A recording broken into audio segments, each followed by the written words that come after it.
Cek ke bang? Ha, lontong goreng kata bang. Lontong goreng baik. Lontong goreng, lontong dia bang. Cempit, Tempit. cili. Pedas ke bang? Boleh. Abang tak makan pedas? Boleh makan. Boleh. Makan lain, makan. Lontong goreng negeri mana ini bang? Mesti lah Melaka. Melaka? Melaka lah. Bukit Batu. Bukit biasa. Habis selain lontong goreng ni bang, apa lagi ada? Banyak lagi bang. Tak apa, abang duduk dulu.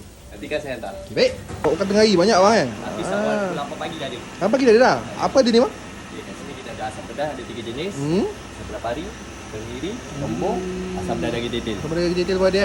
Masam lemak pun ada. Ni apa? Ni sambal kerang. Kerang. Ni paru Paru. pun ada. Okey baik. Kita ada promosi. Nasi tambah kira halal.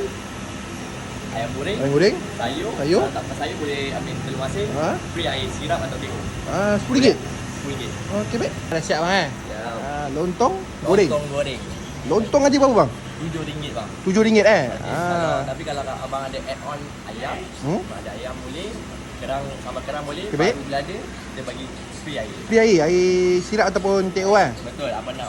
Ais boleh, panas pun boleh. Okey baik. Ni mi kari tete. Mi kari tete. Pun sama. Kalau abang order mi kari tete, free air. Free air juga ah. Promosi ni ada tempoh masa ke? Sampai Raya Haji. Kedai kita kalau abang search boleh search Selera Suci Uni ataupun abang senang dia bersebelahan dengan Masjid Al-Azim ataupun belakang pejabat Jaim Maim. Setiap hari Ahad je kita tutup dari 7 pagi hingga 4 petang. Itu ni tadi saya makan dulu bang eh. Terima kasih. Terima kasih.